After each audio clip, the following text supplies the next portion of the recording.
JBN, we keep you informed. I am Michelle Jones, and in the news, over 100 rounds of ammo seized in St. James.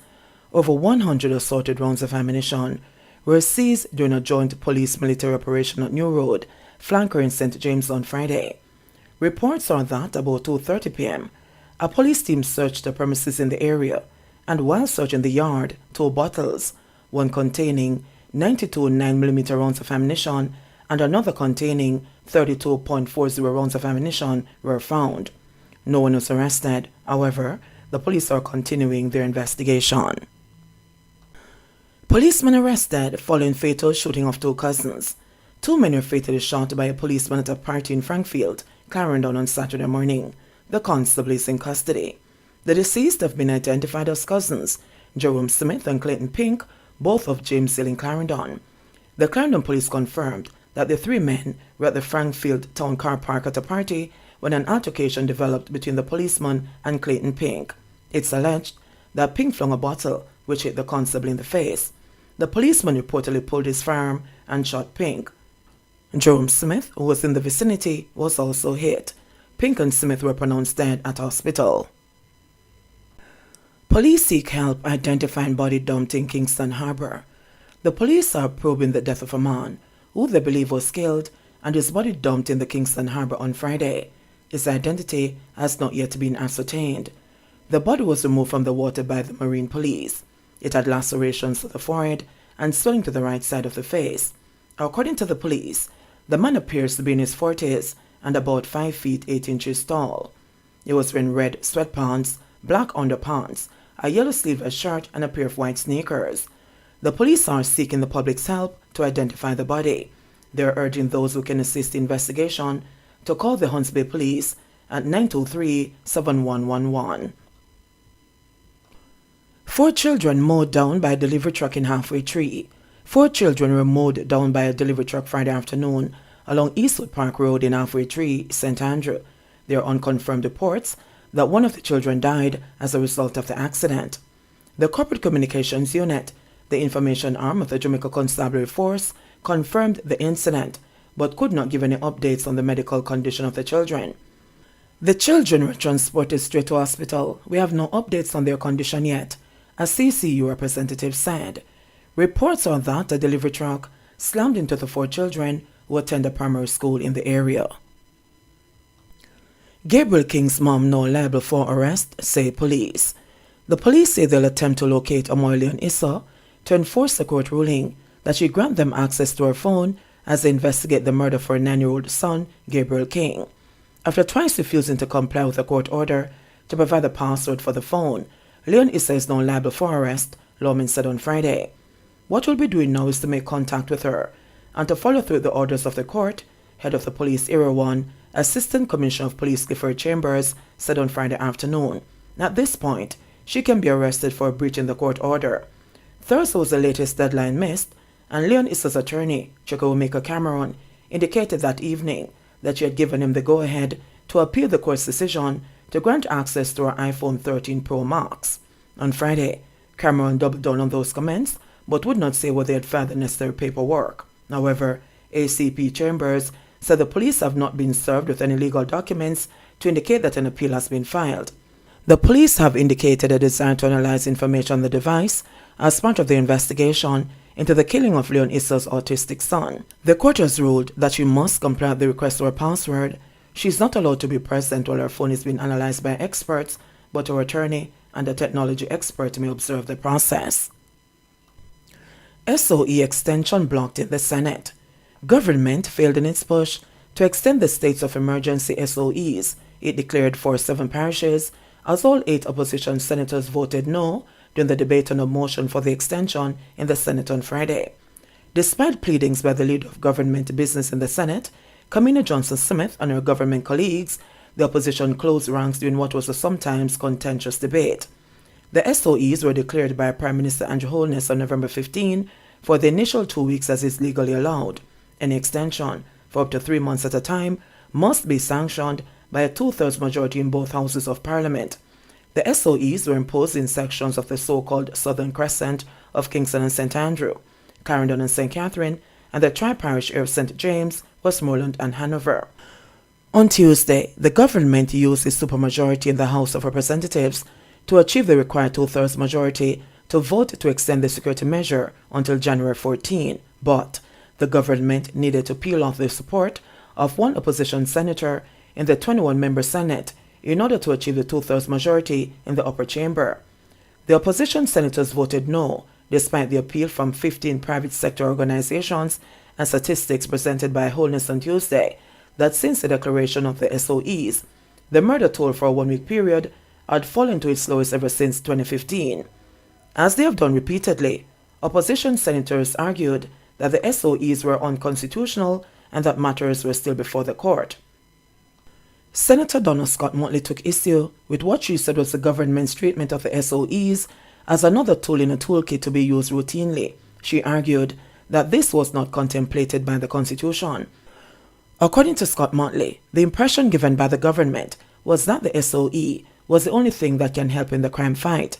Government Senator Ransford Braham rubbished a suggestion from his opposition counterpart Lambert Brown that the government, rather than asking the opposition for its support to extend the security measure, should instead just make a declaration every 14 days until it achieved its objective. Braham said the advice was both unconstitutional and nonsensical. Brown also noted the statement from the Commissioner of Police, Major General Anthony Anderson, when the latest SOEs were declared, that the police had prepared over 300 intelligence packages on persons identified as violence producers. Brown questioned why those persons were not targeted instead of subjecting much of the rest of the country to SOEs. He also questioned how many of them have been detained in the 10 days since the SOEs were in force. Earlier, both Scott Motley and Brown walked out of the chamber over claims that government Senator Aubin Hill had referred to opposition senators as supporters of criminals. Hill denied making the statement, but eventually withdrew in the interest of peace and the importance of the debate. The two senators later returned to the chamber and made their contribution to the debate. Holness hands over social housing units to families in St. James. Prime Minister Andrew Holness on Friday handed over 5 units built under the new social housing program NSHP to families in several communities across St. James. Keys were presented to beneficiaries in Norwood, Salt Spring, Lottery and Canaan. The houses comprise 3 3-bedroom units, a 2-bedroom unit and a 1-bedroom unit. Friday's presentations marked the delivery of 119 houses under the NSHP since its establishment by Prime Minister Andrew Holness in 2018 as a component of the Housing, Opportunity, Production and Employment Hope program. The initiative aims to improve the living conditions of Jamaica's most vulnerable citizens by providing quality, affordable and sustainable housing. All 63 members of Parliament are allowed to submit the names of 5 persons in their respective constituencies for support under the program, which translates to approximately 315 housing units per annum. Holness, in his address during the presentation sermon in Salt Spring, emphasized that the process of selecting NSHP beneficiaries is transparent. He pointed out that in addition to living in dilapidated housing, persons must meet other criteria to be deemed eligible. Holness said consideration is given to, among other factors, persons who are unemployed with no prospect of income and those with severe health issues.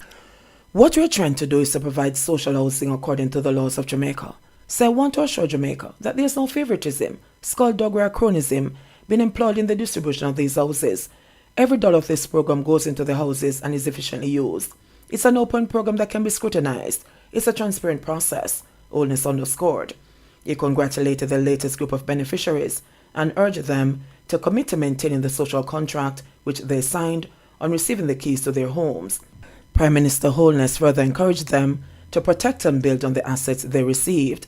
Beneficiary Diane Allen told JS News that she felt great knowing that herself and her physically disabled brother now have a 2-bedroom house to call home after living in dilapidated conditions for decades. Things were never that easy, but we tried to make it better. He is blind, can't talk and is deaf. So thanks to Mr. Andrew Holness, Leroy Clark, and all those who made it possible for him, she said. Barrington and Charmaine Brown of Lottery were equally ecstatic to move into their new home with their 2 children. We have a nice, beautiful home, and it's a more spacious and better environment for our kids, said Brown. 50 new garbage trucks to be deployed next week.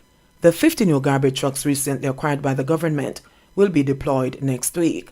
The trucks represent half of the number the government is procuring to boost the fleet of the National Solid Waste Management Authority, NSWMA. Communities across the island have been complaining about a pileup of garbage, which the NSWMA has blamed on not having enough trucks. Executive Director of the NSWMA, Audley Gordon, said that the new units will make a huge difference. Once they're handed over, they'll be in the communities and we'll begin the process of trying to pay back some of the debt that we have incurred with the people, he said. He acknowledged that the 50 new trucks will not be enough to solve the island-wide garbage collection problem. Another 50 are scheduled to be added to the fleet shortly, but sought to assure the public that it will give us a good boost and we'll be able to push a little quicker through the communities more efficiently and cut the complaints down significantly. In sports news, York Castle qualify for first Ben Francis semis.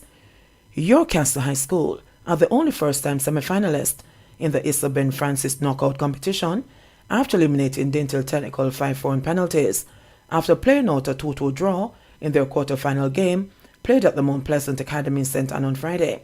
The Centon-based school joins defending champions Edwin Allen High, and two former champions, Glenmuir High and Rossies High, were also winners on Friday.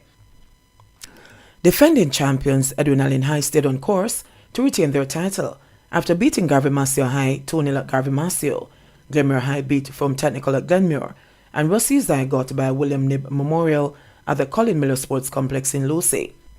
York Castle, who had eliminated St. Elizabeth Technical in the first round, accounted for another winner when they ended Dental Technical season by the narrowest of margins. After being eliminated from the Costa Cup competition a week earlier, Edwin Allen rebounded from their loss to Central Eye with a good win, as J. Thomas and Patrick Harrison scored in their game against last season's the Costa Cup champions. Glenmuir High cruised to a 4-0 win over from Technical, who were winless in their last 5 games across the Costa Cup and Ben Francis KO competitions. Tajon Cummings scored a brace, while Kyle Gordon and DeAndre Johnson got the other goals, as Glenmuir High stayed on course for a 6th goal on the title and first since 2009. At the Colin Miller Sports Complex in Lucy, Rossies High got the better of William Knibb Memorial 3-1 from the penalty spot after they played out to a 0-0 draw in regulation time. Edwin Allen will take on Rossies, and Glenmuir High will take on York Castle High in Wednesday's semi-finals. Friday's results: Garvey Masio 0, Edwin Allen 2, Glenmuir High 4, from Technical 0, York Castle 2, Dental Technical 2, 5-4 on penalties, Rossies High 0, William Knibb 0, 3-1 on penalties. JBN, we keep you informed.